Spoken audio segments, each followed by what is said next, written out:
ጽናት የፈራችው ነገር ስለደረሰባት ዳኛውን እየተማጸነች ነው። ምን ይሻላል? መፍትሄው ምንድነው? እያለች ነው። ጠበቃ ዮሴፍ ምን ሊሆን ሀናን ወዷታል እንዳንል ምን እንበል? ዳኛውን ወደዋለች፣ አፍቅረዋለች። ምን ማድረግ እንዳለባት ግራ ገብቷታል። የኪራ መለየት፣ ከቢሮ መጥፋት እሷን አስጨንቃታል። ኤደን በማጽናናት ላይ ትገኛለች። ናሆም ከራሱ ጋር ሙግቱን ቀጥሎበታል። እኔ እንዴት ነው የሚሻለኝ እያለ ነው። አጎታቸው አቶ በእውቀቱ መፍትሄውን መፈለግ ይሻላል ብለዋል። አሰላሙ አለይኩም ወራህመቱላሂ ወበረካቱሁ። ውድና የተከበራችሁ የቻናል ቤተሰቦች እንዴት ናችሁ? ሁላችሁንም ሰላም ብያለሁ። ሰላማችሁ ይብዛ በያላችሁበት። ጽናት ተወዳጅ ድራማ አስተማሪ የሆነው በምዕራፍ 2 ቀጣዩን ክፍል ይዘንላችሁ መጥተናል። ምዕራፍ 2 ምን ይመስል ይሆን? አጓጊው በጣም አስተማሪ የሆነው ተወዳጁ ጽናት ድራማ ጽናት አሁንም በጭንቀት ላይ ናት። ራሷን ሀዘን ውስጥ ከታለች። ኪራን ለመጠየቅ በሄደች ቁጥር በማልቀስ በማንባት አይኗን ልታማማው ደርሳለች። እረ ሊጠፋ ነው ማለትም ይቻላል። ምሩ እያጽናናቻት ነው። ምን ሆነሽ ነው ጽናትዬ? እስኪ ረጋ በይ እንሰብ። ኪራ ንጹህ ነው፣ ምንም ነገር የሰራው ነገር የለም። ስለዚህ የንጹህ አምላክ የሆነው ያወጣዋል ከእስር ቤት። አንቺ በማልቀስ ምንም መፍትሄ የለውም ብላ እያጽናነቻት ነው። ጽናት ለሱ ይምሰል እሱ ፊት ስትቆም ብርቱ ጠንካራ ሴት ትመስላለች። ከሱ ግን ለየት ስትል ያው የሴቶች ባህሪ አይደለ። ወደ ቤት ሸጎጥ ብለን ማልቀስ የተለመደ ነው። ወደ ቤት ሄደት ስትል ግን እንባዋን ታነባዋለች። ብቻ ሀዘን ወሯታል። ዙሪያዋን ጨልሞባታል። ህይወት ያለው እዛ እስር ቤት ነው፣ ጨለማ ውስጥ ነው እያለች የምትወደውና የምታፈቅረው ከራሷ በላይ የምትንከባከበው ባሏ ኪራ ታስሮባታል። ጠበቃ ዮናስ ወይም ጠበቃ ዮናስ ማለት ነው። ጠበቃ ዮናስ እየለመኑት ነው። ሀና እንዲሁም ደግሞ እህቱ ኪያ ምን ይሻላል እያለችው የተማጸነች ነው።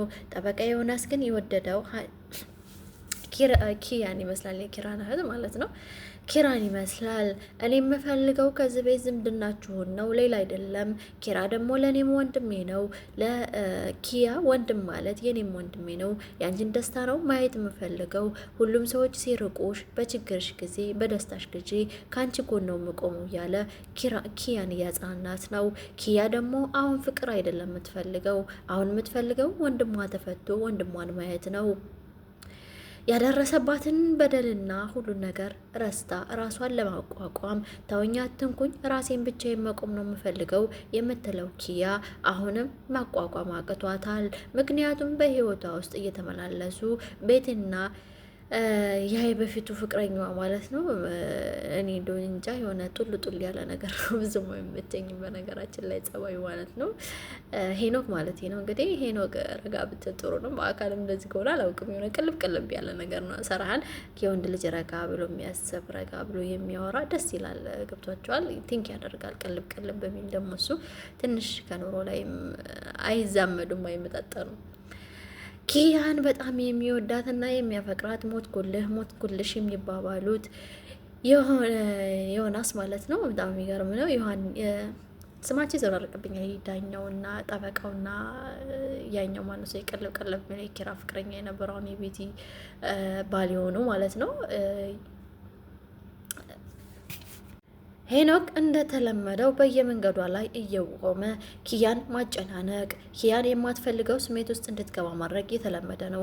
ከዚህ በፊትም ካፌ ውስጥ አግኝቷት ቀለበቱን አውጥቶ ሊያናግራት ሞክሮ ነበር። ነገር ግን እሷ ሁሉ ነገር ስለነካችበት አንተ ቆሻሻ ሰው ነህ፣ ለእኔ የምትመጥነኝ አይደለህም፣ ስለዚህ ከኔ ጋር ምንም አትሰራም፣ ወግድልኝ፣ ዞር በልልኝ፣ ከፊቴ እንዳላዋረደ ብላ ገፍትራው ክፉ ፊት ሰንተው ተለይተዋለች። አሁንም በመንገድ ላይ አንዳንዴ ታያቸዋለች ከቤቲ ጋር። በጣም የሚገርም ነው። ቤቲን ደግሞ እሷን ያዛት እያሉ ሀና፣ ኤደን እንዲሁም ደግሞ ራሷ ኪራ ይሳለቁባታል። ቤቲ ለይምሰል ለነሱ ጠንካራ ሴት ትመስልና ጥሩ ባል እንዳላት ታስመስላለች።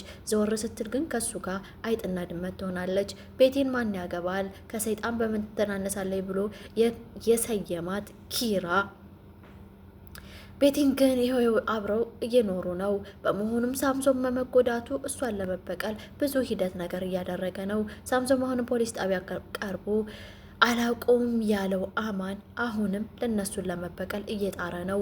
ወደ ነቢት ቤት አመራ። አማንን ቁጭ ብሎ ከሶፋ ላይ ያገኘው። አማንን እንዳይሆኑ አድርጎ ቀጠቀጠው፣ ደበደበው፣ ብቻ በደንብ እስከሚጎዳ ድረስ አድርጎታል። ነገር ግን የቤቲ ባል የሆነው ሄኖክ ወደ ውጭ እንውጣ፣ አንተ ወንድ ማለት የታመመን ሰው የተጎዳን ሰው በመደብደብ አይደለም፣ ና ወንድነትህን አሳየ ብሎ የሸሚዙን አንገት ይዞ ከክላሱ አስወጥቶታል። አማን ምን ይሆን? ቤት እያጽናናችው ነው። ምን ሆነን አማን እየተጎዳኸው እያለች ነው። ነገር ግን ራሱን ስቶ ከሶፋ ላይ ወድቋል። ጽናት ምሩ እያጽናነቻት ነበረ። ከዛም ወደ ቤቱ አመራ ናሆም። ጽናትና ምሩም በአንድ ላይ ያገኛቸው። ጽናት እኔ እኮ በጣም ነው የተሰማኝ ኪራን ከእስር ቤት አለማውጣቴ፣ እወድሃለሁ እሞትልሃለሁ የምለው ጓደኛዬ እስር ቤት ተወርሮ እንዴት ብዬ ልደር፣ እንዴት ብዬ ልጨነቅ እያለ ለጽናት ሀዘኑን እየገለጸላት ነው። ጽናትም የነገረችው እንደዚህ አትሁን፣ እንደዚህ መሆንህን አይወድም ኪራ፣ አንተ ጠንካራ ሆነ ከዛ ከእስር ቤት ስታወጣው ነው፣ እንደዚህ መሆን አያስፈልግም እያለች ነው። ጽናት ራሷ ጸጸት ላይ ናት። ምነው ያኔ ተጋድሜ ከምተኛ እግሬን አነባብሬ ምን አለበት ጠብቄው በነበረ፣ ምን አለበት ጠርጥሬ በነበር እያለች ራሷን እየወቀሰች ነው። ምሩ ከሁለቱ መካከሉና እያጽናነቻቸው ነው። እንደዚህ አይነት አትበሉ፣ አንዴ ሆኗል ለሆነ ነገር መጨነቅ፣ የሆነ ነገር ወደ ኋላ እየተመረሱ ማማረር ምንም መፍትሄ አይሆንም። ለችግር ግን መፍትሄ ማበጀት ነው እሱን የተሻለ የሚሆነው ብላ ምሩ ጽናትንም የምትወደው ባሏን ናሆምን እያጽናናች ነው። አባቡ እውቀቱ ማድረግ ያለብንም በሙሉ አድርገን የእህቴን ልጅ ከእስር ቤት ማውጣት አለብኝ ብለዋል። አሁንም ደፋ ቀና እያሉ ነው። ከአለቃው ጋር ከዳኛው ጋር እየተነጋገሩ ነው። ይሄ ነገር በሙስና ሊያሸንፉብን ይሆናል፣ በማያውቀው ባልሰራው ወንጀል ይታሰርብን፣ ፍርድ ይከሰትበት ይሆናል እያሉ ነው። ነገር ግን ኪራ በራሱ በአንደበቱ ተናግሯል። እኔ አቶ በላይን አልገደልኩትም፣ አቶ በላይን ለመግደል ነበር የሄድኩት። ነገር ግን ከኔ በፊት ቀድመው የሚያውቁት አጥፍተውታል። እሷም የምትሆነው ቤቲ ናት። ከሷ ውጭ ማንም እሱን ሊያጠፋው የሚችል የለም እያለ እየተናገረ ነው። ዳኛው ግን ወይም ፖሊሱ ሊሰማው አልፈለገም። ጠበቃው ዮናስ ምናልባት አሸናፊ ሊሆን ይችላል። ምክንያቱም ይህን ነገር ማሸነፍ ያለበት ኪራ ነው። ኪራ ያለ ወንጀሉ ያለ ኃጢአቱ ነው በነጻነት እየተንቀሳቀሱ ያሉት ቤቲና የቤት ባል የሆነው ሄኖክ ምን መታሰር እንዳለባቸው እነሱ ናቸው። መጠየቅም ያለባቸው እራሳቸው ናቸው። እነሱም እኛ አልገደልነውም አማን ነው እያሉ ወደ አማን እያጠቆሩ ነው። አማርም ደግሞ በተፈጠረ ግጭት ከኪራ ጋር ባልታሰበ ግጭት ራሱን ስቶ ወድቆ ነበረ። በዚህ ምክንያት ስለተጎዳ አይምሮ ማስታወስ አልቻለም። ሽንት ቤት አሳዩን። የት ጋ ነው ሽንት ቤቱ? ይሄ እናንተ ናችሁ ሆይ? ደስ ትላላችሁ። ብቻ የሚናገረውን በቅጡ አያውቁም። እንደውም ቤት ደርሶ የመታው የደበደበው የድሮ ጓደኛው የነበረው አብረው ሲሰሩት የነበረው ሳምሶን አላዘነለትም። አንተ እያስመሰልክ ነው፣ ዝም ብለህ ነው ይህን ጨዋታህን ተወይ ብሎ እንዳይሞት እንዳይሽር አድርጎ እዛው ደብድቦታል። እንግዲህ ሳምሶን ምን ይፈጠርበት ይሆን? በቁስል ላይ ሌላ ቁስል ሊጨምር ይሆን? ከቤቲ ባል ጋር ይጣላ ይሆን? ወይስ ራሱን ይከላከል ይሆን? ኪራ እንዴት ይሆናል? መውጣት አለበት ከእስር ቤት እያሉ ነው ብዙዎቹ። እይታቸውን እየገለጹ ነው። በኮሜንት ምን ያስቀመጡ ነው? ኪራ ያለ ኃጢአቱ ለምንድን ነው የሚታሰረው? ይብቃው። ከከተማ ገጠር ድረስ ተሰደደ። የሚወዳትን ጽናትን አጣ። እንደዚህ ለምንድን ነው የሚሆነው? ጽናትስ ለምን ትጎዳለች እያሉ ነው። አሁንም እሞታለሁ ያለው እታነቃለሁ ያለው የእንትና ማለት ነው ሰኒና ሊና በጣም ደስ ይሉኛል። ሁለቱም አንድ ላይ ሲገናኙ መጨቃጨቅና መከራከር ነው ስራቸው እና ብቻ አንድ ላይ ሆኖ አይስማሙም። ሰኒ ሊና ፈሪ ናት፣ ነጫጫት ነው የምትደርሰው እና ሰኒ ደግሞ ጀግና ናት። ወንዶች ራሱ እናንተ አታሸንፉኝ የምትል ከዚህ በፊት ታስታውሳላችሁ ከስፒድ ጋር የነበራትን ሰጣ ገባ በጣም ነበረ። አንተ እኔን አትገለኝም እንደዛ ሊመታት እየመታት እንኳን እየቀጠቀጣት ስቃን እያበዛባት እንኳን ምንም አታበጣም ብላ የምትንትን ምትልናት። በነገራችን ላይ ሰኒ የእህቷን የያዘችው ራኬብ ኃይለኛ ናት። ብዙዎቹ በኃይለኝነቷ ነው የሚያውቋት። ችጉረኛ ትገለናለች ምናምን ነው የሚሉት እና ሁሉም ነገር ይፈራታል። ሀታ ራሱ ናቲ ይፈራት ነበር። ኧረ እኔ እሷ ካለች ካልጋ ስር ነው የምደበቀው ይላል ናቲ። እንደተለመደው መኪና ገዝቶኝ ሞታለሁ ያለው ናቲ ነገር ግን በህይወት አለ።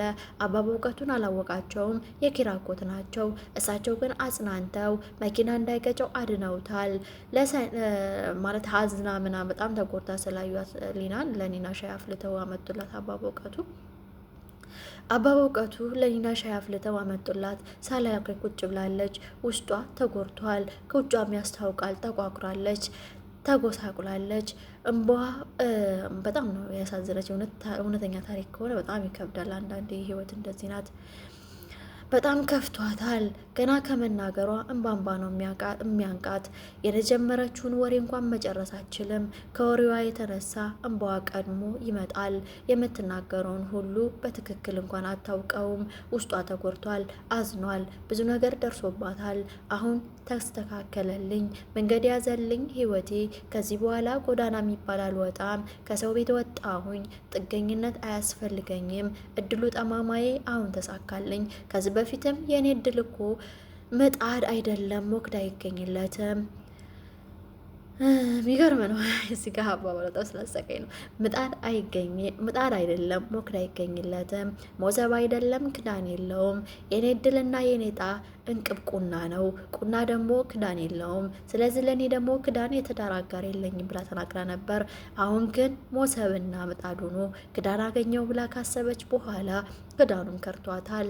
ምን ማድረግ እንዳለባት አታውቅም። አባ በእውቀቱ የሰጧትን ሻይ ጎንጨት እያለች ቀዘቀዝ አይደለ ብለው ጠየቋት። አይ ጥሩ ነው እንደዚህ ቀዝቀዝ ማለቱ ለእኔም አሪፍ ነው፣ በጣም ነው የሚጣፍጠው አለቻቸው። አዎ እኔ ራሴ ነኝ ያፈላሁት። አይ ለሳቸውም ላንጣልህ ብላ ጠየቀቻቸው። አይ አያስፈልግም፣ እኔ እኮ ቢያስፈልገኝ ኖሮ ራሴ ይዤ ይወጣ ነበረ፣ አላስፈለገኝም። እስኪ ተረጋጊ ልጄ፣ ምን ሆነሽ ነው? ለምንድን ነው እንደዚህ የምትሆኘው? ስትስቂ ስትጫወቺ ነው የሚያምርብሽ እያሉ አባ በእውቀቱ ወደ ራሷ ሊመልሷት ሞከሩ። አባ በእውቀቱ እኔ እኮ ብዙ ነገር የተበደልኩ ነኝ፣ ብዙ ነገር ደርሶብኛል።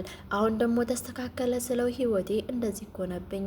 ብቻ ከምኑ ጀምር የምኑን አስረዳዎታለሁ። ህይወት ለእኔ ጨለማ ሆናብኛለች። እድሉ ጠማማዬ በጣም የተስተካከለ ልብዬ ሳስብ እንደገና ተመልሶ ይረፍቀኛል። ይህ ቁስል በቁስል ላይ ሆኖብኛል። ብቻ ምኑን ጀምሬ ምኑን ልግለጽሉ እያለች ከአይኗ የሚወርደው እንባ ጉንጯን ሞልቶታል። አሳዘነችኝ። በጣም ታሳዝናለች፣ ተጎድታለች።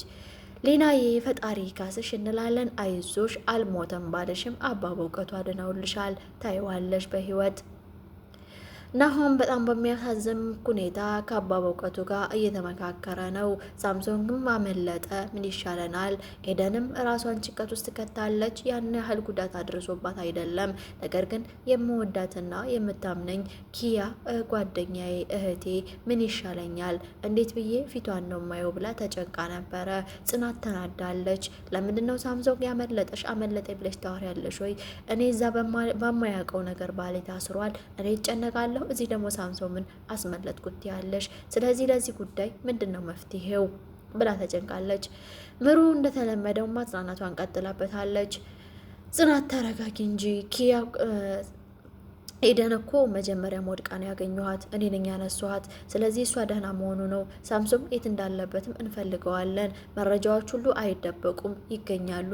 ምንም ጊዜው ቢረዝምም ኪራ ቢታሰርም እሱ ንጹሕ ሰው ነው። አባ በላይን አልገደላቸውም። በላይ በራሱ ጉዳይ ነው የሞተው። ስለዚህ እኛ በሌለንበት ወንጀል ምንም ማድረግ አይቻልም፣ ይፈታል ኪራን ብላ እያጽናነቻት ነው።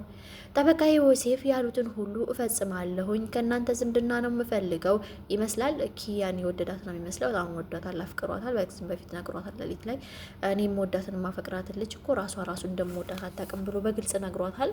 ስለዚህ ለኪያ ሲል ግዴታ ኪራን ያስፈተዋል ከእስር ቤት ማለት ነው። ለኪያ ሲል ኪራን ማስፈተቱ አይቀርም። እሱ አንድ ነገር ብሏል። አሁንስ በሙስና ቢያሸንፉ እንደ ድርጅቱ ብለው ነግረውት ነበር። በሙስና እንኳን ቢያሸንፉኝ አንድ ነገር አለ፣ የዋስትና መብቱ ተጠብቆ ወደ ቤቱ እንዲመለስ እናደርጋለን። ስለዚህ ምንም የሚያሳስባችሁ ነገር የለም ብለዋል። አባ በእውቀቱም ተስማምተውበታል በሀሳቡ። አዎ እዛ እስር ቤት ከሚከርም ምንም ነገር ቢፈጠር የዋስትናት መብቱ ተከብሮ ወደ ቤቱ እንዲመለስ እንፈልጋለን። እኔ እህቴ ልጅ ሳላስፈታ መቼም አልተኛም። እሱ እዛ ያለ ጥፋቱ መቀጣት የለበትም። ከገጠር ወደ ከተማ ብዬ ስንት የደበቅኩትን ልጅ ይፋ ወጣብኝ ብሏል። ጽናትም ፖሊስ ጣቢያ ሄዳ እንደተናገረችው ደብቄ ሸሽጌ ይዤህ እኮ ነበረ። ምን ሆነ ነው ኪራዬ? ለምንድን ነው በዛ ሌሊት የወጣው ሳትነግረኝ ብላ አይኗ በእንባ ተሞልቶ ስትነግረው ነበረ። እሱም እፊቷ ማልቀስ ስላልፈለገ ጽናት እንደዚህ አቱኝ፣ እኔ ደህና ነኝ፣ እኔ ማር፣ የኔ ውድ ነገር ምንም አልሆንም፣ ለዚህ ነገር አትሰቢ፣ አትጨነቂ ብሎ ግንባሯን ስሞ ተለይቷት ነበረ። ሰዓት አለቀ ያለው ዳኛ ያለ ሰዓታቸው ስለመጡ የሰጣቸው በጣም አጭር ደቂቃ ነበረ። አባቡ እውቀቱ መስማት ያለባቸውን ሰምተው ነው በልቻው ብለው ልጃቸውን የተሰናበቱት። ኪያ ወንድሟን አላየችም፣ እያለቀሰች ነው። ለኪራ እንዳለችው ኪያን አጽናናታለሁ፣ እኔ ምንም አልሆንም ችግር የለውም ብላ ወንድሟን ባሏን ተለይተዋለች።